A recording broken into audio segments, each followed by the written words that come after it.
欢迎来到巴巴娱乐呀频道，请订阅频道，所以大家不要错过当天最热门的新闻。我们今天的时事通讯包括以下内容：欢迎来到巴巴娱乐呀频道，请订阅频道，所以大家不要错过当天最热门的新闻。我们今天的时事通讯包括以下内容：2024新剧排行，诚意新剧倒数，刘亦菲新剧第3、第1拉胯。狐妖小红娘月红篇虽然备受期待，但口碑和评价却未能达到预期的好评。月红篇因对原著剧情进行大幅改动，还添加了剧情的激烈发展，因而备受争议。在这种情况下，同一家制作公司的竹叶篇和王权篇的未来前景也十分令人担忧，网友对这两部剧的期待也大打折扣。观众的绝望可见于最新的待播电视剧期待排行榜，因为狐妖小红娘系列没有进入榜单。与此相比，排名前10的作品有着更多可圈可点之处，让我们一起来一探究竟吧。第10名《英雄志》。在由程毅主演的大型电视剧《英雄志》中，角色卢云和《莲花楼》中的李香怡一样，都命运坎坷。由于落榜科举，只得从事店小二这种低微的职业以维持生计，然而却因未能领取工资而被殴打致重伤，甚至被诬陷入狱受罚。逃出牢狱后，我得以成为顾府的书童。在那里，我和顾家小姐产生了微妙的情感。然而我的逃犯身份终究还是被揭露，最终导致了我被赶出了顾府。在一路靠卖面为生的经历后，他终于到达京城参加科举考试，并且意外成为了状元。然而他并没有享受风光多久，就意外卷入了党派斗争之中，最终遭遇了10年的颠沛流离。10年过去了，卢云回来时，他发现心爱之人已经组建了家庭，朝政也发生了翻天覆地的变化。他别无选择，只能重新拾起自己老练的手艺卖面，直至孤独地度过余生。观众看到最终结局是孤独终老的时候，也松了口气，毕竟程毅的角色活到老可真不容易。从卢云跌宕起伏的人生故事中，我们可以看出这部剧所呈现的故事张力和丰富多彩的情节。在这部剧中，程毅和李一桐成功的搭档出演，然而故事的结局并不尽人意，他们最终还是分道扬镳。第9名掌心。由于与一念关山有关，刘诗诗主演的首部大女主悬疑剧《掌心》备受期待的价值已经下降到了很低的程度。在开播前大肆宣传本剧是一部以女主角事业为主题的剧情，然而一开播却发现剧情内容却围绕男主角生育孩子的情节，最终走向男主角去世的悲剧结局，这令观众感到非常失望。观众对此情节也感到十分担忧。掌心这部悬疑剧的故事始于一桩朝廷命官的命案，叶平安因出现在命案现场而成为了最大的嫌疑人。由于出身原因，大理寺成员少成备受歧视，因此无论有多少疑点，他都准备抓住叶平安来为自己谋求出人头地。尽管如此，叶平安是顾家唯一幸存的女儿，她继承了家传的医术，回到京都，心怀复仇之志。刘诗诗和窦骁在剧中的情感联系相对稀少，但观众更偏向这部剧不套路的谈恋爱。第8名水龙吟。水龙吟这部罗云熙创作的大型古装武侠作品，其最显著的特色就是色彩斑斓，这也为罗云熙保持了古装男神的名号做出了重要贡献。作为男主角，罗云熙不仅在剧组中扮演着重要角色，而且他的色彩搭配也备受关注。仅从预告中就能够欣赏到罗云熙身上那丰富多彩的服饰，与他棱角分明的侧脸相得益彰，可以说是衣服与人相得益彰，而非衬托人物的服装。罗云熙一直以来都有一个问题，就是身材过瘦，不仅衣服穿不起来，而且显得缺乏阳刚之气。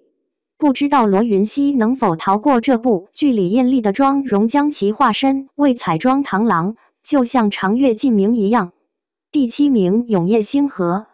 虞书欣和丁禹兮合作的作品《月光变奏曲》，当年的观众们可是满怀期待。新剧的灵感来源于一部备受欢迎的小说，主要描绘了女主角通过穿越书籍的方式改变了心机男配角的故事情节。观众非常期待该剧，因为从预告片中可以看出，它保留了穿书的设定，这一点与其他改编作品有了很大的区别。尽管因拗口的夹舌音而遭观众反感，但虞书欣扮演活泼可爱的林妙妙角色还是相当贴合她的。观众都有目共睹丁禹兮的出色演技，无论是在70吉祥中的扑了，还是在大理寺少卿游这部改编作品中，他都凭借着精湛的演技赢得了观众的赞赏。数值不容忽视的是，该书原著中的男女主角由杨世泽和祝绪丹担任，这也标志着他们已经合作第2次了。在最新的《狐妖小红娘》月红篇中，我扮演了公主部太和妖尉石宽这2个角色。2位主角的关系炽热程度正处于巅峰，越来越多的观众都在迫切期待着《永夜星河》的上映。第6名，贵女。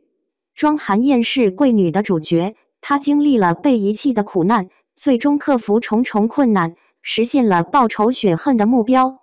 在庄寒燕追求复仇的过程中，她和身患重病的大理寺少卿互相利用，然而这种利用的关系却逐渐演变成了真挚的情感，最终在完成复仇后，2人携手共度余生。本人的气质腹中蕴藏着诗书情怀，因此演绎起这位大家闺秀角色来十分贴合。在过去几年的女配角角色中表现抢眼后，观众对陈都灵的演技也逐渐认可，并且对她在贵女中的表现更加期待。今年刚刚在观众面前亮相的男主角，就是《与凤行》中那个爱而不得的莫方。观众对这样新鲜的 CP 搭配还是颇具期待的。第5名，墨雨云间。同一位作家创作的小说《墨雨云间》和贵女曾被改编成电视剧。在电视剧中，对原著中的重生设定做了适度调整，改变为主人公在被救后变换身份，以展开复仇之旅。然而，吴谨言和王星越的颜值明显无法让书粉满意。吴谨言和王星越作为《千山茶客》中最美丽动人的女主和最迷人的男主角，他们之间缺乏情感吸引力，再加上年龄差距悬殊，这无疑让原著粉丝难以接受。女主还有一个前夫，她的恶毒程度让观众难以相信，而且她的颜值也十分低劣。尽管她并非善良之人，但是观众们只能对她的颜值赞叹不已，只能说英俊无辜。尽管墨雨云间的档期还未确定，但观察于正频繁进行宣传，直言要和《庆余年2》对抗，可以推测它即将播出。第4名，《藏海传》。作为顶级明星肖战主演的电影《藏海传》，由导演郑晓龙执导，从官方公告发布起就引起了观众的热切期待。从简介中可以看出，这部剧与《琅琊榜》有着类似的情节，都是主人公在遭遇家族灭门之后重新回到京城，除了复仇外还要保护家人和国家。目前尚未发布该剧的预告片，只有肖战的海报已经公布。由于剧情贯穿了男主角一生的经历，路透图中展现了他不同时期的形象，包括身穿布衣赶考进京的年少时期，以及身着官服成为权臣的时期。甚至女主角与花絮中的对视，眼神深情到足以吸引了大批观众。第3名，《玫瑰的故事》。在新剧中，刘亦菲扮演了万人迷黄一梅，观众纷纷表示认同。这是我第一次觉得男主角对女主角一往情深的剧情是合理的。在这部剧中，黄一梅受追者众多，林更新、彭冠英、霍建华、林一都是她在感情上的追求对象之一。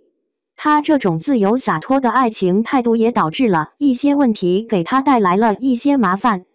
黄一梅很苦恼，她已经在妈妈眼里变成了一个不自爱的女孩，在别人口中则成为一个感情破坏者。黄一梅就是黄一梅，她绝不会改变自己。就近期频繁发布的预告来看，《玫瑰的故事》即将上映，预计将成为下一部备受关注的作品。第2名《在人间》，备受观众期待的剧集《在人间》由赵丽颖主演。男主角徐天在这个故事中展现了多重人格分裂的情况，并最终成功治愈自己的经历。医生发现贾小朵这个分裂出来的人格已经具备了独立的意识，因此建议他协助主人格将其他人格驱逐出去。贾小朵一直依赖这种方式来证明自己的存在，然而他却注定成为最终被抹去的那个人格。这种自我拯救、自我毁灭，甚至自恋的情节设定实在别具一格。由于只有8集的篇幅，这部简短而又出色的作品已经引起了观众的期待。然而，尽管该剧尚未开播，观众们已经担心它会重蹈新生的覆辙，可能会为了通过审查而给出一个合理却充满狗血情节的大结局。让我们静候审判的播出吧。第1名《凡人修仙传》。就按照名称的含义来看，《凡人修仙传》便是叙述韩立这位凡人修行成仙的经历。王阳洋和整容脸金晨主演的修仙剧，完全靠粉丝的期待来支撑啊！杨洋一出场时，仿佛是身上都散发着"快来瞧瞧我真是帅呆了"的气场，期待着观众对他颜值的赞美。即使演员不满意，但从简介中也可以看出该剧存在问题。男主所依靠的是自己辛勤努力和明智谋划，从而修炼成仙，但他并不清楚谁来评判这种谋划的合理性。总会有人不得不耍心机，甚至要提及合理谋略，唯恐观众误解男主角的正直形象。《凡人修仙传》中的2位大佛似乎有可能对剧集的口碑产生负面影响。然而，令人欣慰的是，该剧采用了全实景拍摄，观众可以通过画面欣赏到自然景观的绚丽，这也算是一种视觉盛宴。可以说，关于满门被灭后复仇的故事似乎备受欢迎，至少在10部剧中就有4部属于这一类型。